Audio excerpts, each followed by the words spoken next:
ਪ੍ਰਚਲਿਤ ਕਥਾ ਅਨੁਸਾਰ ਜੋਗੀਆਂ ਨੇ ਗੁਰੂ ਨਾਨਕ ਨੂੰ ਤਿਲ ਦਾ ਇੱਕ ਬੀਜ ਦੇ ਕੇ ਡੇਰੇ ਵਿੱਚ ਵਰਤਾਉਣ ਲਈ ਕਿਹਾ।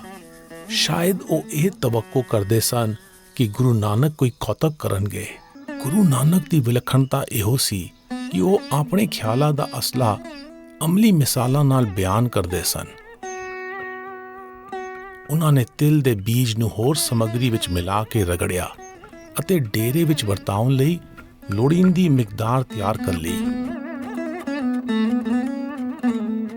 ਸਾਂਝ ਦੇ ਅਸੂਲ ਨੂੰ ਹੋਰ ਤਫਸੀਲ ਨਾਲ ਸਮਝਾਉਂਦੇ ਹੋਏ ਉਹਨਾਂ ਨੇ ਕਿਹਾ, ਜੈ ਗੁਣ ਹੋਵਨ ਸਾਜਨਾ ਮਿਲ ਸਾਜ ਕਰੀ ਜੈ, ਸਾਜ ਕਰੀ ਜੈ ਗੁਣ ਕਰੀ, ਛੋੜ ਅਵਗਣ ਚਲਿਏ।